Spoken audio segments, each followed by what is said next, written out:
Good morning, everybody. Welcome to our first panel of the second day of Professional Care Workers Week. This panel is focusing on promoting wellbeing in care and looking after yourself while supporting others. I want to say a big thank you to Connect to Care, who are very kindly sponsoring this session. We are very grateful for this. Just to make you aware, this panel is being recorded and will be uploaded to our YouTube channel. So if you are missing out on this panel in live time, do not worry because you can catch up. I will pass over to our first panelist, Peter, to introduce himself to you. Morning, everyone. My name's Peter. I'm Head of Customer Engagement for Flourish. I've been working for Flourish for about 10 years now. We are an online learning provider to the adult social care sector. My role is I work with our existing customers and our prospective customers to talk about their needs in terms of learning development, wellbeing, and leadership support. So we help with a variety of different courses and resources.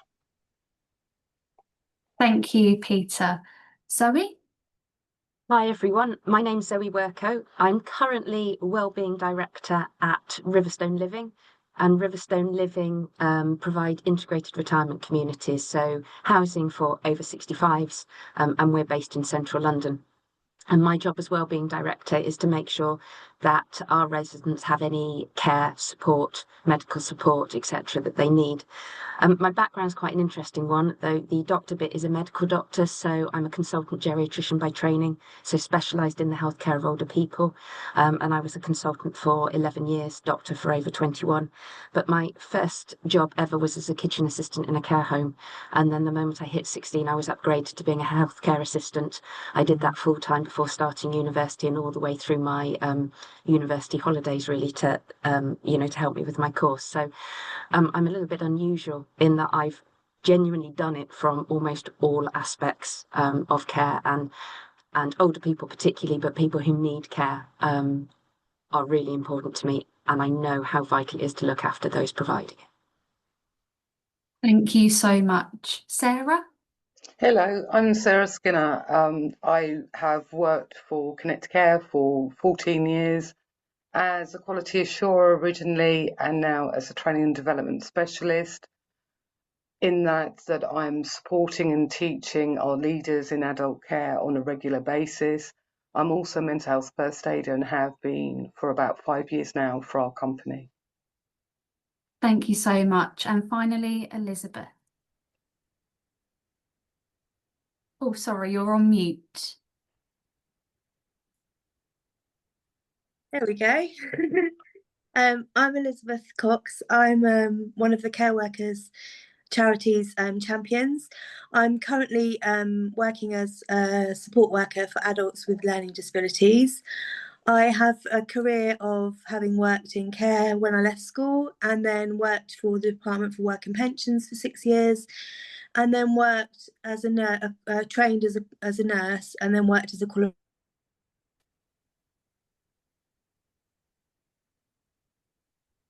Okay, I think Elizabeth may... Are you back, Elizabeth? I think we may have lost her connection. Oh.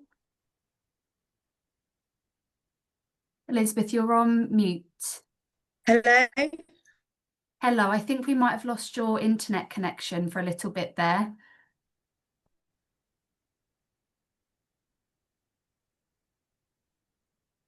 Okay, Elizabeth, just to let you know, I think we've lost your internet connection. I don't know if you want to try and reconnect, but we will move on and hopefully Elizabeth can join back for us. So one thing that is a really big topic at the moment, I think, within the adult social care sector, but also wider society, is well-being, especially mental well-being. You know, we are seeing more conversations centre around the importance of making sure that we are looking after, you know, our own mental well-being and others' mental well-being as well. So the first question that I have is, how can the sector move towards perhaps more proactive approaches to care worker well-being? I will go to Zoe first. So yeah, I'll come in and start off. I think what I'm going to start off by saying is what the sector mustn't do.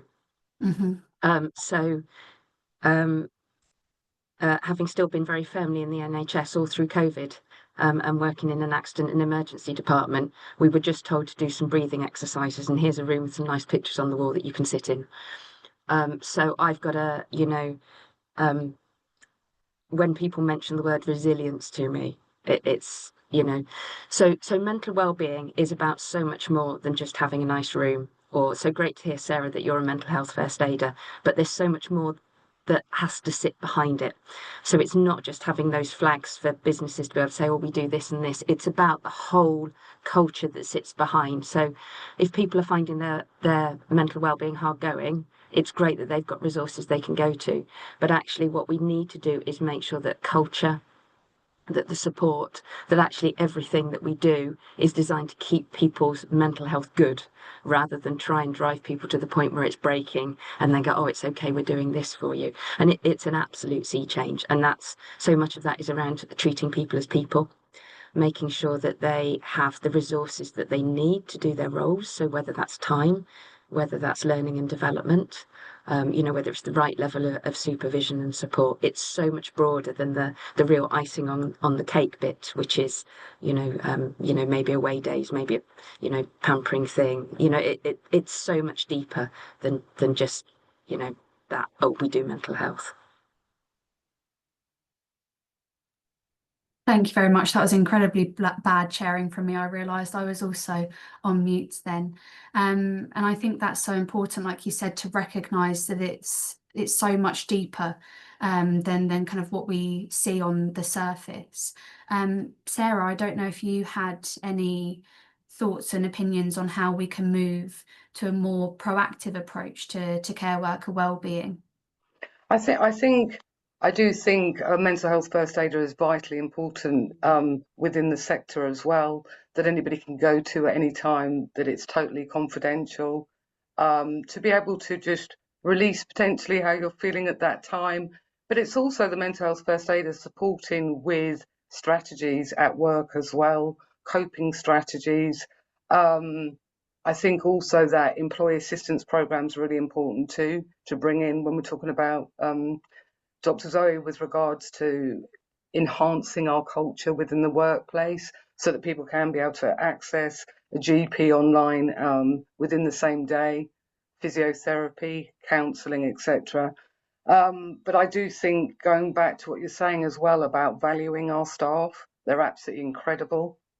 We're all in the caring profession because we care naturally, so it's about caring and valuing our staff members. And I think also having that robust training, robust supervisions, robust inductions, but training in mental health awareness, resilience training, but also having that awareness that if any of our colleagues are starting to burn out slightly or are starting to struggle with their mental health, if as a team we're all aware, we can be supporting each other, and I think that goes a long way within our teams.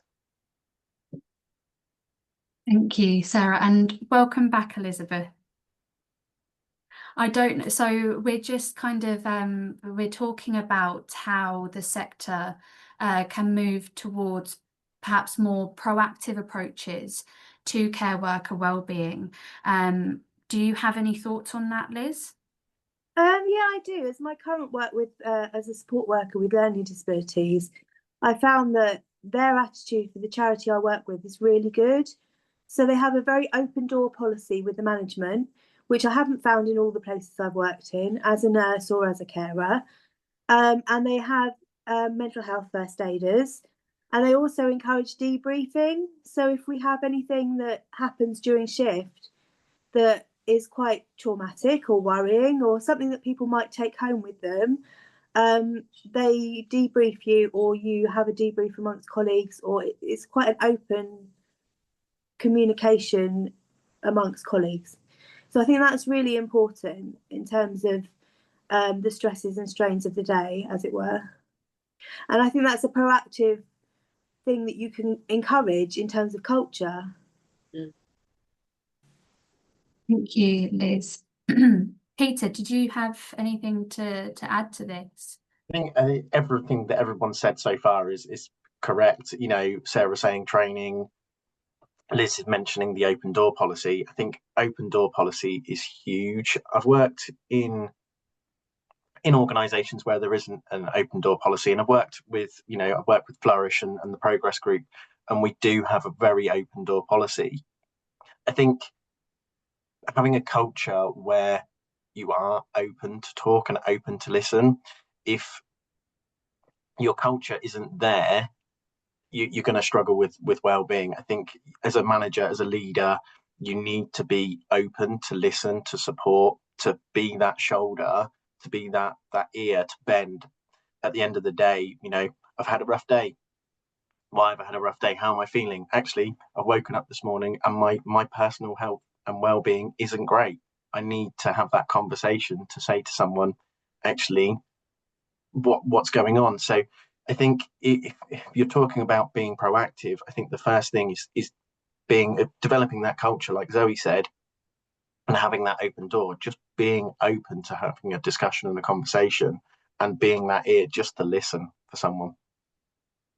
Thank you, and I completely agree. I think, you know, that the culture element is so important, and like Zoe has said and like others have said, you know, recognizing that care workers are human beings.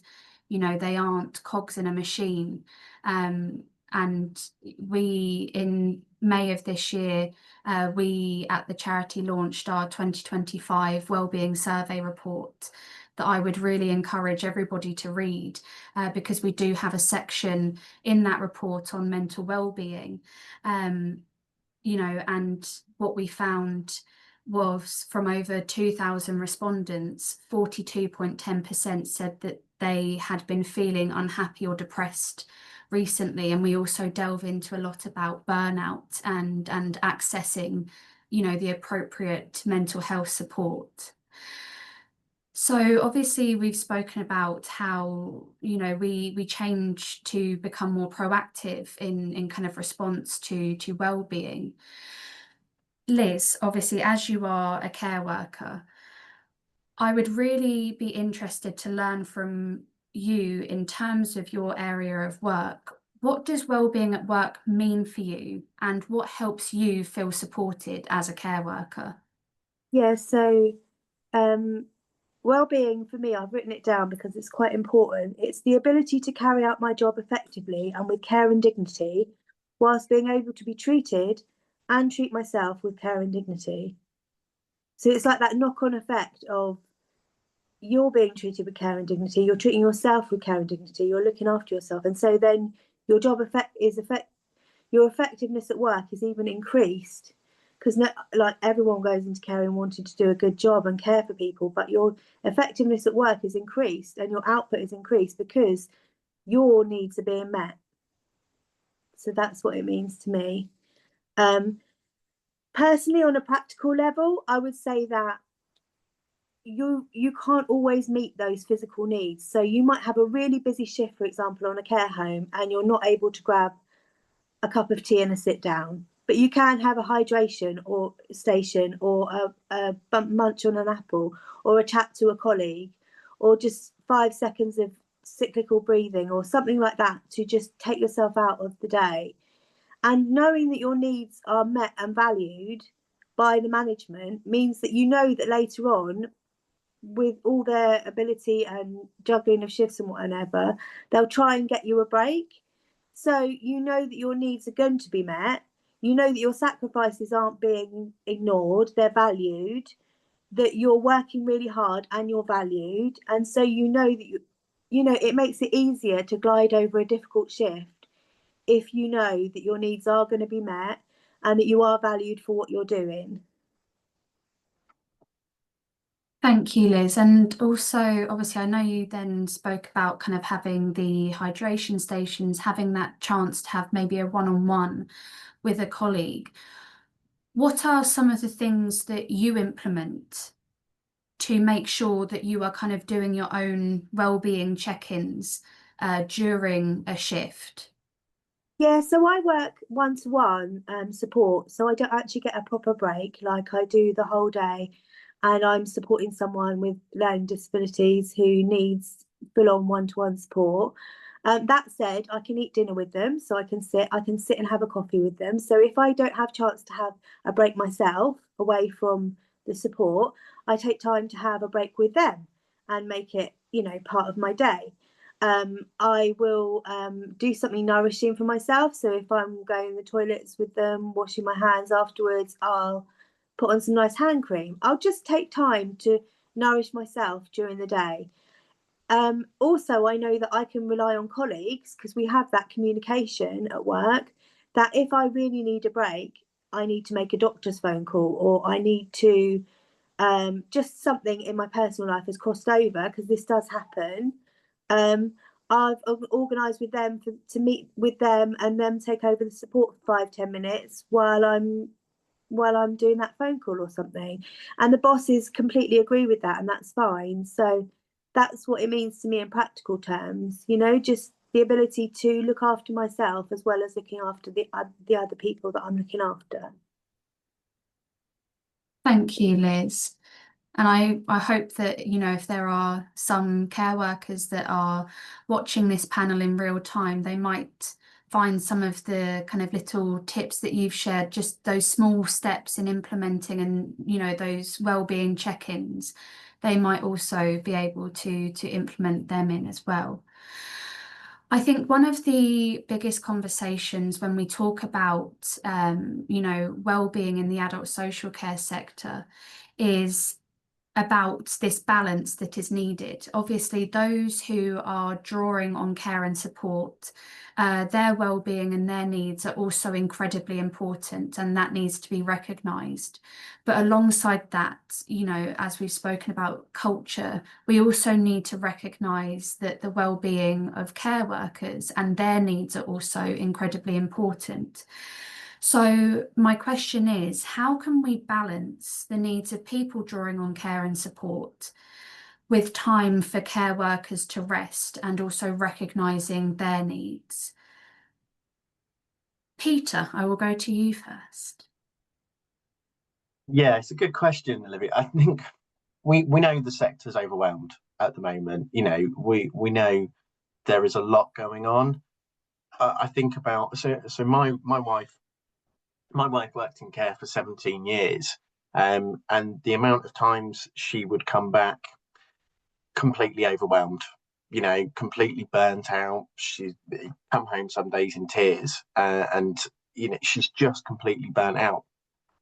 The challenge is, in some services, there are not enough staff to support and to free up that time to take someone away, to have that 5-minute break, just to resettle, relax, have a cup of tea, have a coffee, have a biscuit.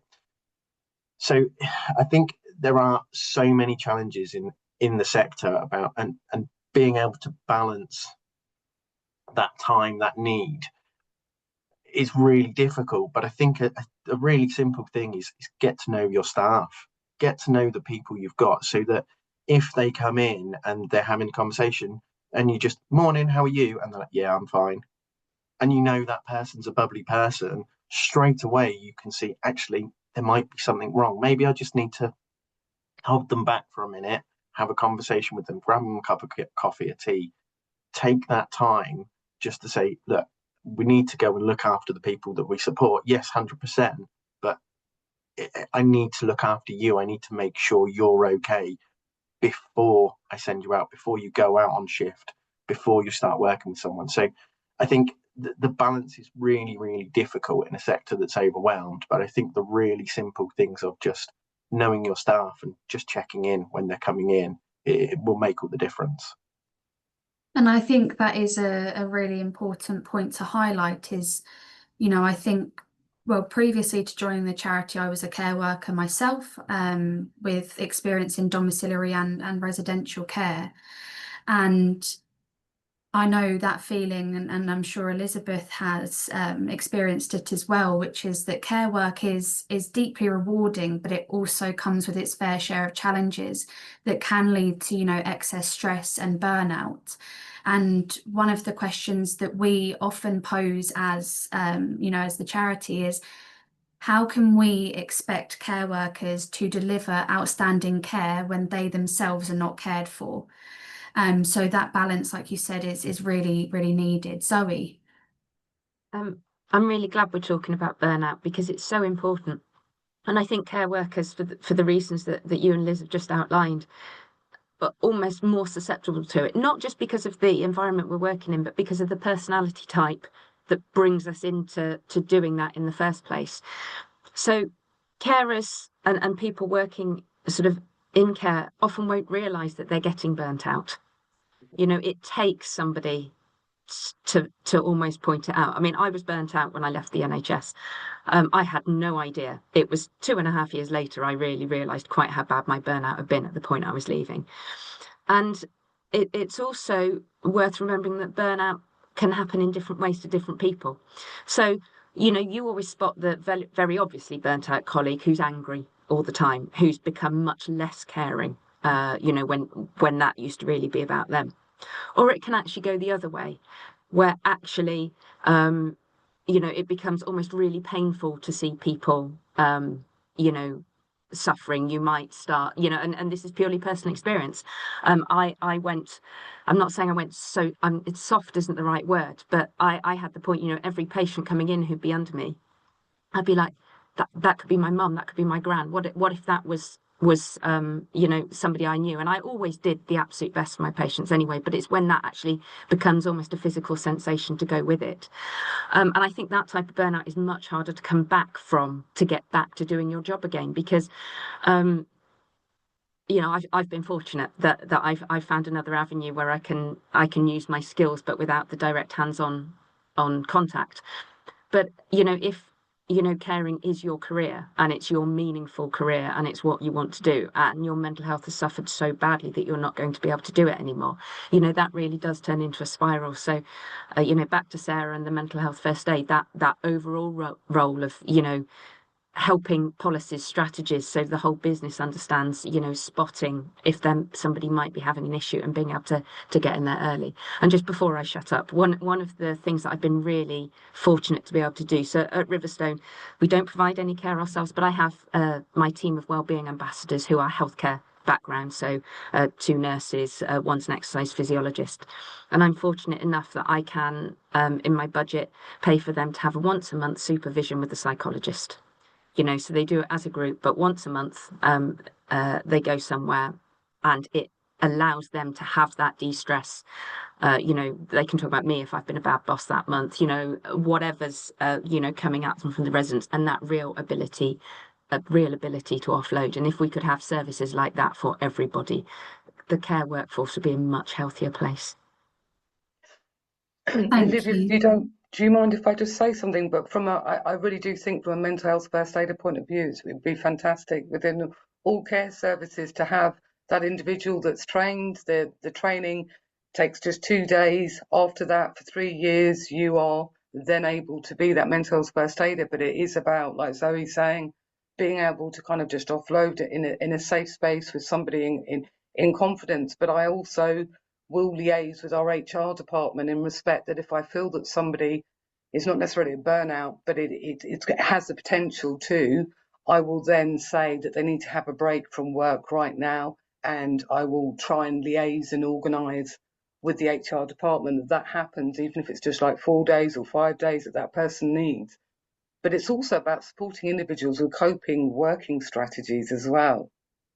So, for example, an individual that I've supported before that had very high anxiety levels, it was working through, okay, how are we going to work through the anxiety? What strategies can we bring up each day to help you through the day? How to prioritize what you have in work that needs to be done, but in a way that is going to make you feel comfortable that you are proactive, plus you're not necessarily going off, it's about supporting individuals to not necessarily be going off sick either as well, but it's those coping strategies, healthy strategies outside of work to be embracing.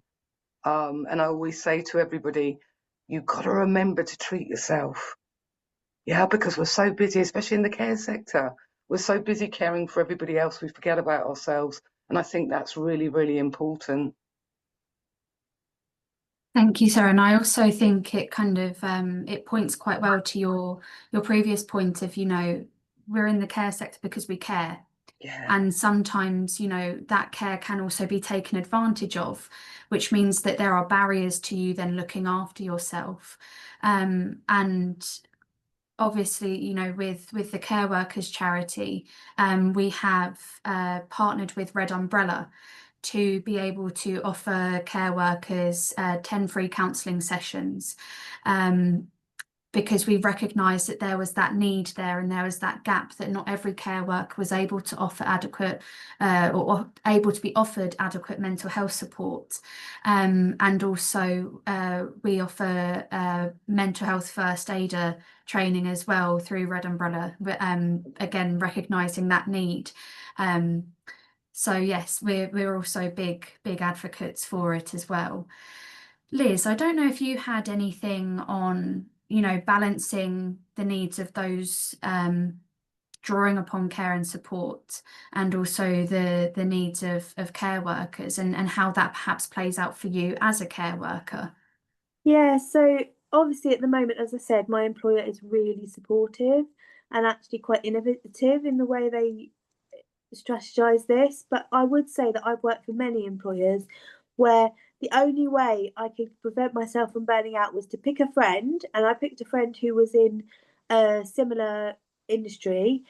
Different job though, because again, care working can be numerous things, from supporting one-to-one like I do, to domiciliary calls, to care homes. Well, we know anyway, but all those things have their different stresses.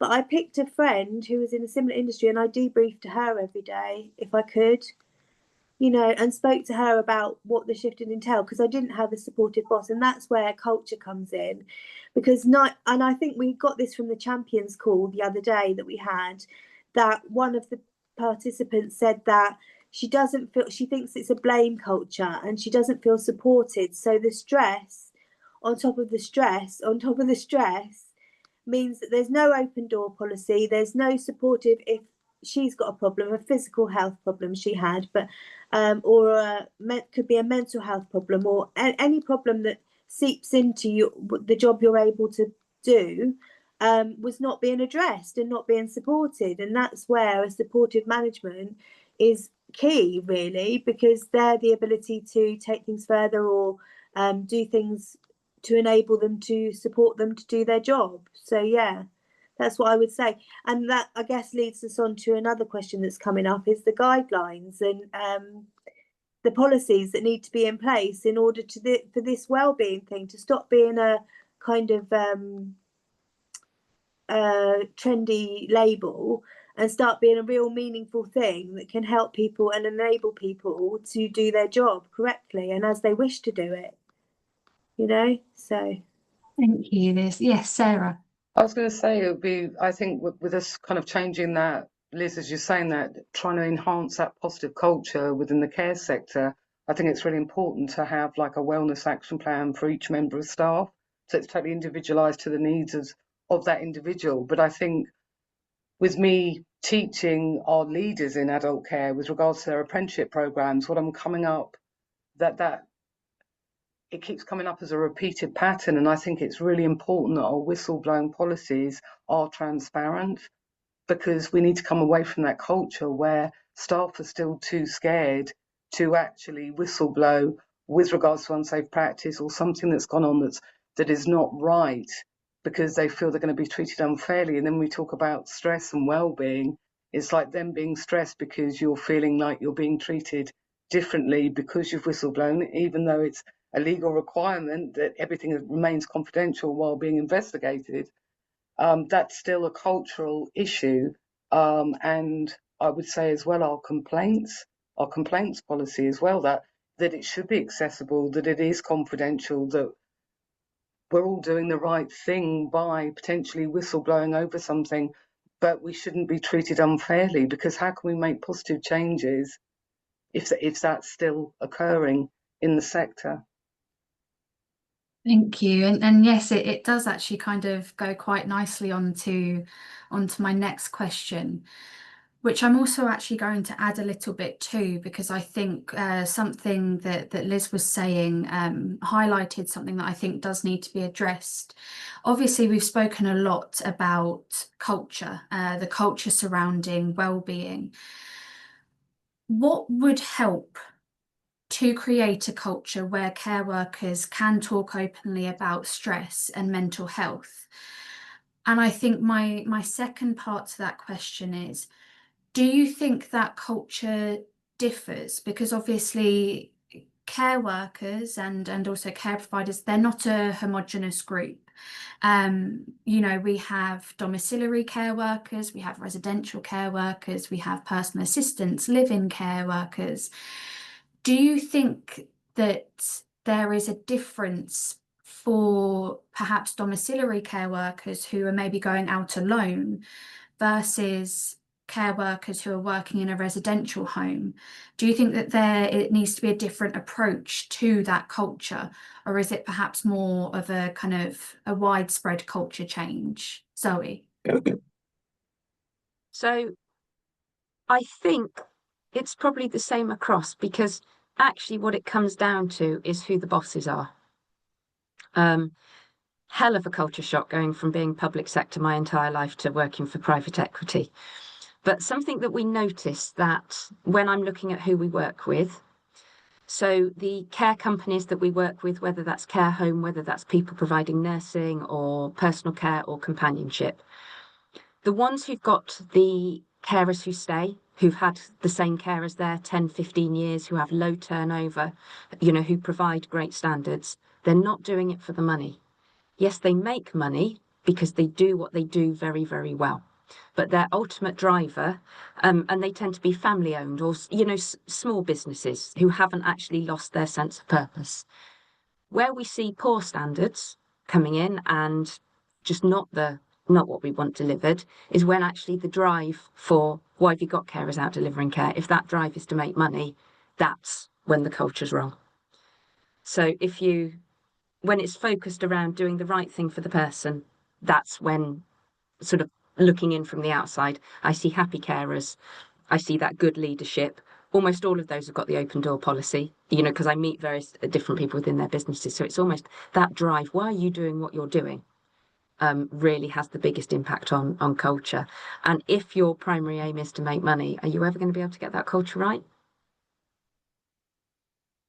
Thank you, Zoe. No, that's a very interesting kind of question, I guess. What about you, Peter? What do you think would help to create a culture where care workers can openly talk about stress and mental health?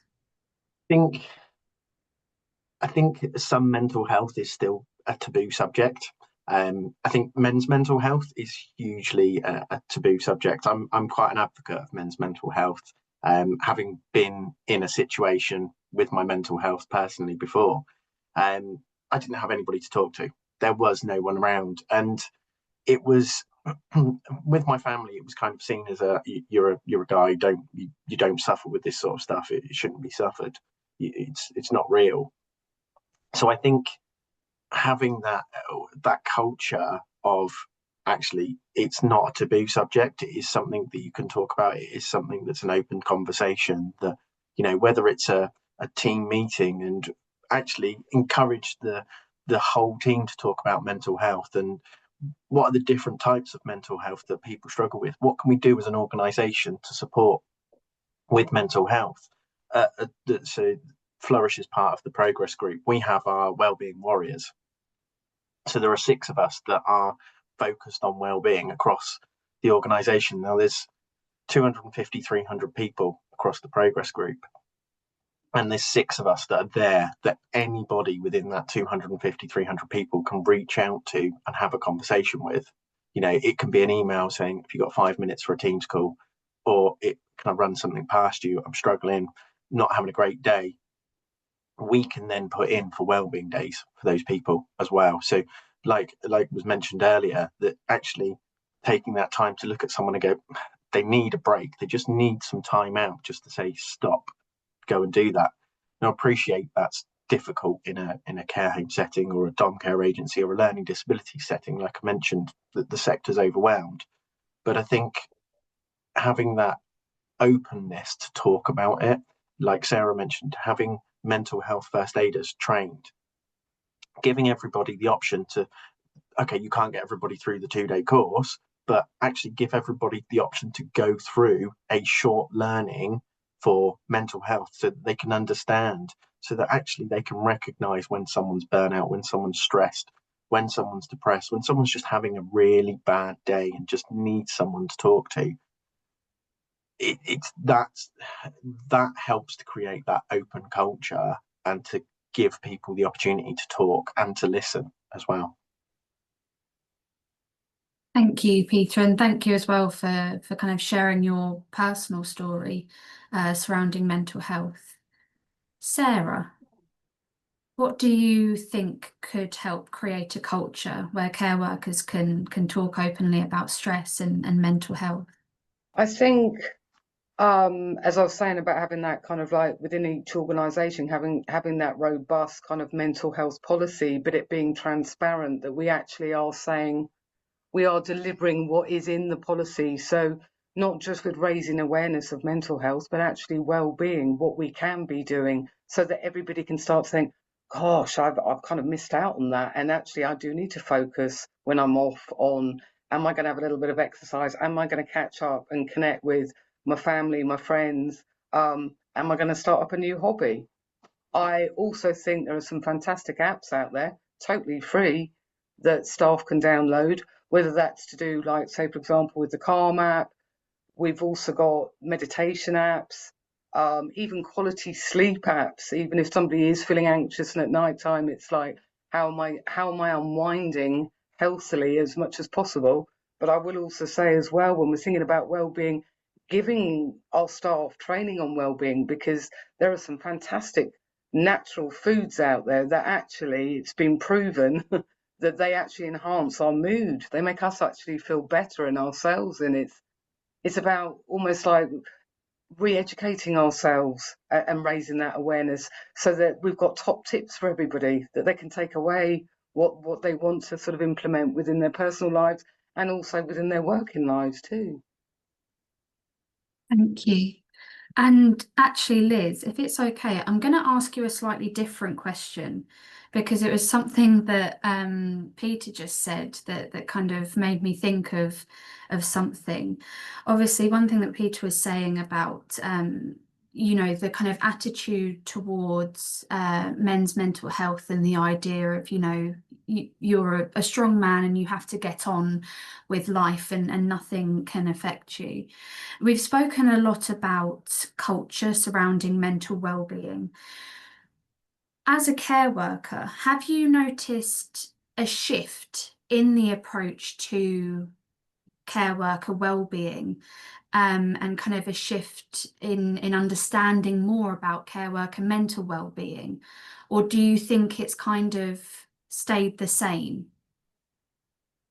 Okay, so I'm undecided because I've started working for a new employer like 2 years ago, and their attitude seemed to be absolutely brilliant and really proactive. But then I've worked for so many employers during my time as a nurse and as a care worker, which were, you know, the attitude, the culture was very much like, you can't have anything wrong with you if you're caring for someone. You can't be shown to be weak. You have to maintain this healthy kind of glow about you so that you can be good at your job. And people were embarrassed or ashamed or reticent to mention anything that was going wrong for them, because it was almost seen as you're talking about yourself. You know, you should be concentrating on your patients or your residents or whatever. So yeah, and if the culture isn't there from the top down, it's not going to encourage people to change their viewpoints. So I would say I've seen my personal lived experience, which is why I'm still in the care industry, and I'm so grateful to my employer, because I wouldn't be able to be, with my own health conditions, be doing my job currently, a job which I love, looking after people. I wouldn't be able to be doing it if they weren't so flexible and so open door approach. But is it the same everywhere? I'm not sure. As I said, from the champions meetings that we've had with other care workers, I hear a lot of blame culture, a lot of not being allowed to be poorly. Come on, you can pull yourself together. Just, we need you. We're short staffed. Da da da da da. You know, that kind of attitude. So I'm not sure it has changed on a general level. Thank you, Liz. I think I completely understand where you're coming from with that one. You know, the idea of, I think sometimes what can happen with care workers, and obviously this is, you know, not across the board, but, you know, we have heard directly from some care workers, and also kind of personal experience, this idea of you can't be unwell, whether that's physically or mentally unwell, because there are people who are relying on you, and that can, you know, give you quite a lot of pressure and a lot of worry, and I think that can then also, you know, lead to other implications. So obviously we've spoken about, you know, what is needed for support with first aider training, you know, with kind of looking at people's reasons for being in the industry. How can commissioners and regulators and policymakers support organisations to protect care worker wellbeing? Who wants to go first? I will go to Liz. Okay. So in terms of policymakers, you're talking about, Yeah, so kind of commissioners, regulators, policymakers, because obviously the adult social care sector is an ecosystem, and, you know, I think everybody needs to be, you know, working with one another and looking out for each other as well. So how can commissioners, regulators and policymakers better support organisations to protect care worker wellbeing? Okay, so I did write down something for this because I think it's Oops. hugely important. A robust and inclusive workplace wellbeing policy for each employer that takes into account all cultures, because that's hugely important, because people deal with things, me personally, in a very different way according to my culture, and modality of care. So in terms of domiciliary, you know, because all these things have different stresses. The lone working, for example, you know, that can have a huge impact on your mental health. Basically, in this industry, we, the carers, are the product. We're the people who you're sending out to do the care work, to look after people. And if you had a product, like, say you were selling a vase, you wouldn't scuff it around the floor and keep it in dirty crumpled boxes and not really bother about it. So I think in terms of well-being, I think the policymakers need to be made aware that you can't serve from an empty vessel. So as much as they may think, well, we'll keep the staff turnover going, we'll get new staff in, we'll attract new staff. You'll attract new staff if you have a robust wellbeing policy. And that may sound crazy, but for young people these days, wellbeing policy is hugely important. Because it indicates how you treat your staff. You know, if you look on a website and someone says, well, we have this policy and that policy and this kind of perks, you know, you're not going to get all the perks. You know, we're not working for Harrods, but if you've got a robust wellbeing policy with I think Sarah, no, not Sarah, I think the lady was saying about supervisions and things like that with trained psychologists and things like this. That kind of thing is hugely important. And young people and the people coming into the care industry now are not silly. They're looking for good employee conditions. So that's my viewpoint. Thank you, Liz. And I think it really kind of, what you were saying there is that, in the adult social care sector, there are certain issues that then have knock-on effects on other issues as well. And, talking about well-being and how that can actually affect turnover, retention, recruitment. These are all really big topics within the adult social care sector right now. So realizing that well-being has a connection to that, like you said, Elizabeth, I think is something that's really important. So thank you. Zoe. Thanks. I think at the commissioner level, so really building on what Liz has been saying, you could look at staff turnover. It's a really good indicator of, are the staff being treated well? So high turnover is bad. But then, so the commissioners actually need to look at the metrics, at the outcome of having good, robust wellbeing policies in place and them being followed. Because everybody can put a policy in place, but that doesn't mean they're going to do anything about it. But then the commissioners also have to be sufficiently funded, because they're between a rock and a hard place, and they might have to go for the cheapest option. So, option A might have the lower turnover, the happier carers, the much, much better, sort of client metrics, but actually they're more expensive. And there's only this certain size pot, which means the commissioners go for the poorer option for both the carers and those receiving care, because that's all the money's there for. So it's really wide, and as with so many things in care, funding is hugely important. Thank you, Zoe. Peter, do you have anything to add? Yeah, I'd agree with Zoe there that we keep dropping the F word. It's funding, I think, is such a huge thing within the sector, and we need to be seen as a sector that needs to be funded. That we need to stop being ignored by the policymakers, seeing social care as the poorer sister of the NHS. Without social care, there is no NHS. It's actually funding the well-being of carers. More funding for more courses, for well-being, for mental health. Actually recognizing that and saying it's something we need to do. It's something we need to support. It's going to help keep people in the sector. If you think about the cost to employ someone, recruit someone into the care sector, and if they leave, you've lost that money. But actually, that money could be better spent on well-being to help retain the staff that you've got currently. But if we can pull more funding in to support with that, so that it's not costing care providers to do that well-being training, to provide that support, I think that will make a huge difference.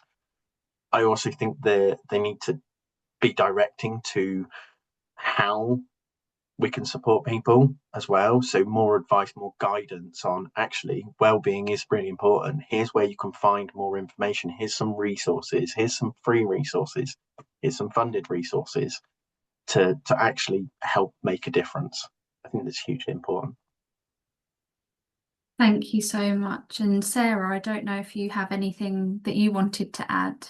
Totally agree with what everybody's saying, but I think also with this, like Liz was saying about the importance of these wellness action plans for each individual member of staff, that needs to be monitored. It needs to be reviewed on a regular basis. It doesn't just stay stagnant, because we're all human beings. Our needs for our own well-being change on a daily basis. I think that needs to be monitored. But our care staff, they know what they need for their well-being. So why wouldn't we say, I don't know, periodically every 3 months, anonymous surveys out to the whole team? What else are they needing? What else do they want? What's working well for them? What else could we improve upon? What else could we, as an organisation, be providing for them for their own well-being? I think is really important too. It's about their involvement. I think I totally agree with that, because I think when I was a care worker, we had to create care plans for the individuals, drawing on care and support to make sure that their wants and needs were met. And I think it's also really important to do that for care workers as well, because as you quite rightly pointed out, they are also human beings with their own wants, their own needs, and they also need to be met. Obviously, I think part of the last conversation has centered around funding, and the need to be able to fund adequate wellbeing support and other areas of support for care workers.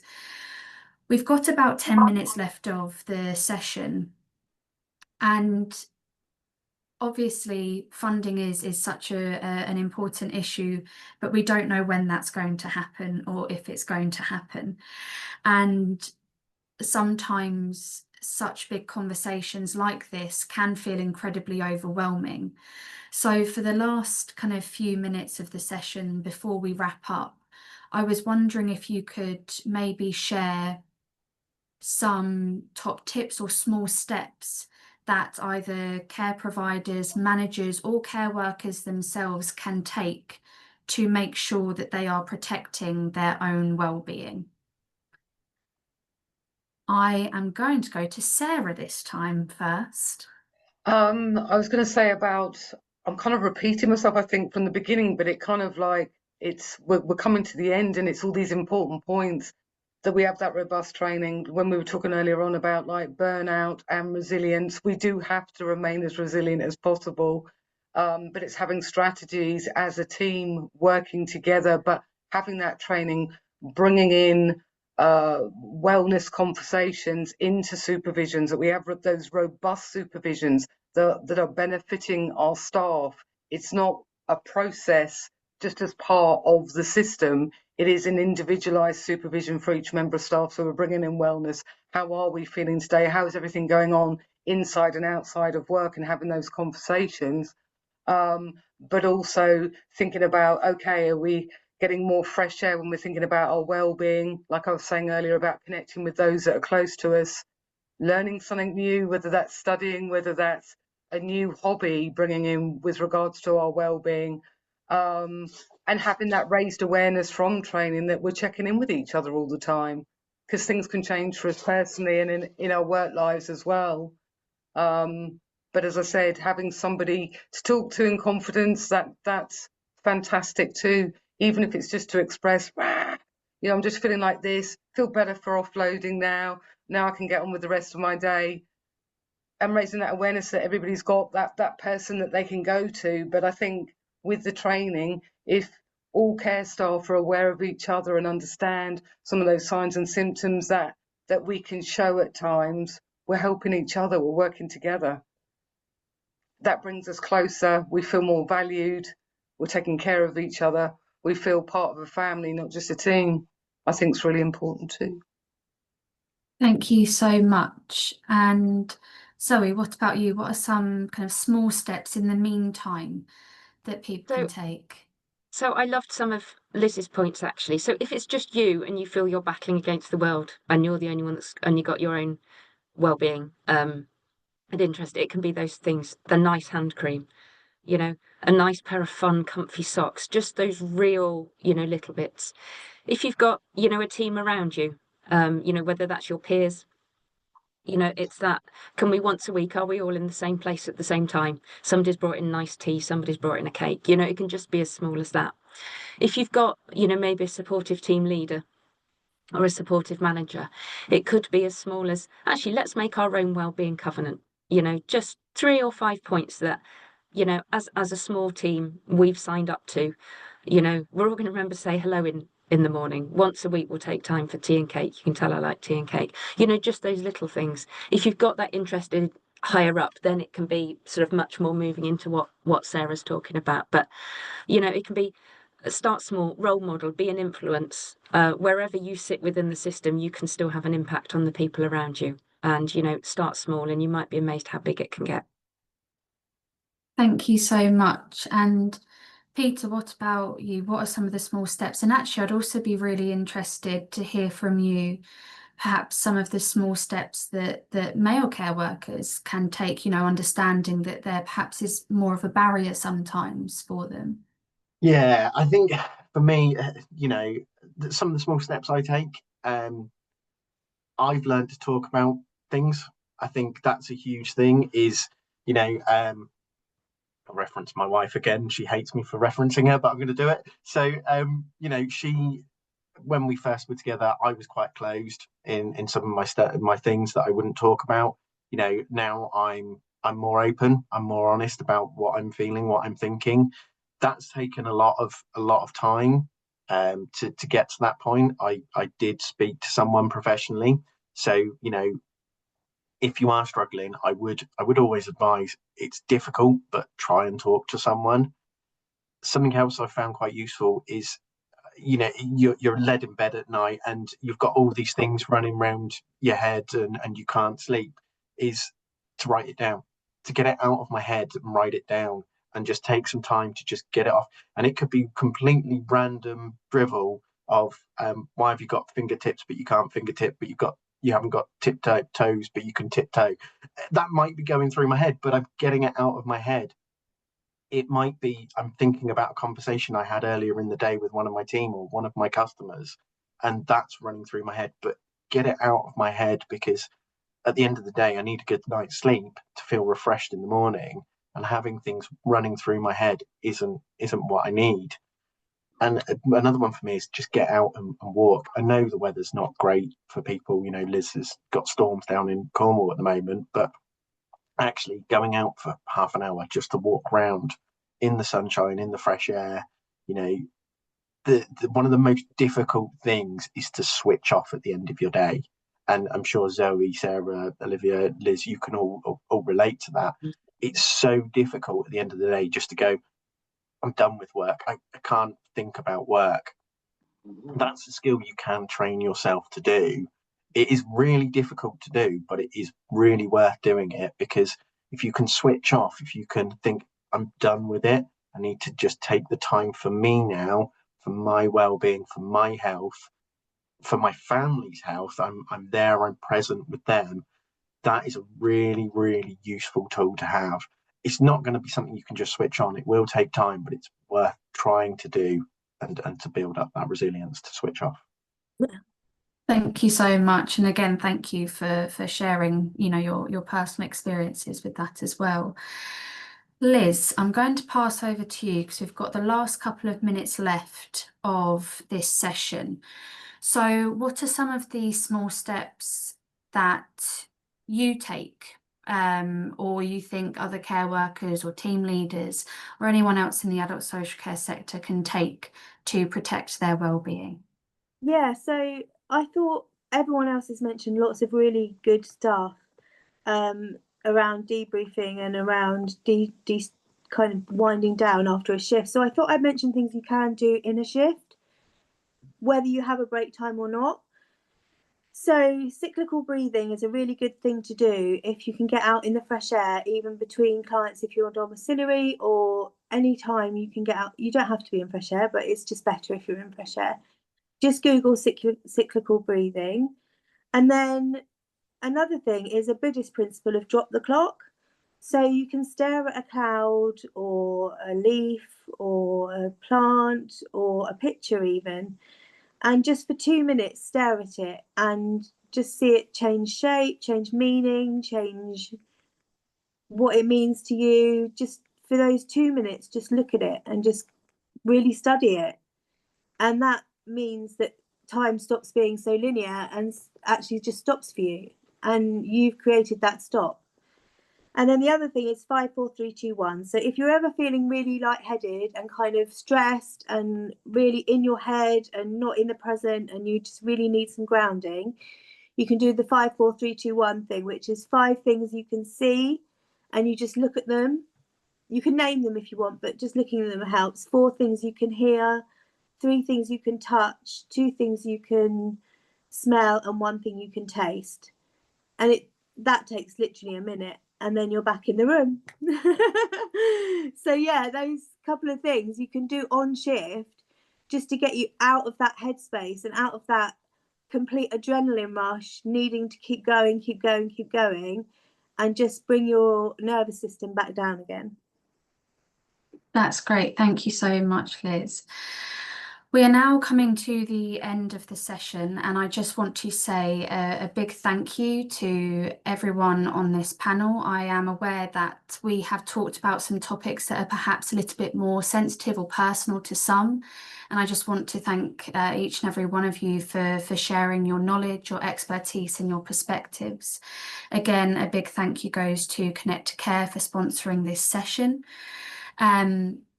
As I explained at the beginning, this will be uploaded onto YouTube. So if you haven't managed to catch all of the session in real time, don't worry, because it will be uploaded onto that platform. Again, a massive thank you goes to Peter, Zoe, Sarah and Elizabeth. Thank you all so much for taking time out of your day and attending this panel. And I hope that we have spoken about some things that may help some people watching this panel. We will see you again for some panels later on in the day. Thank you all so much, and I hope you have a lovely rest of your day. Thank you.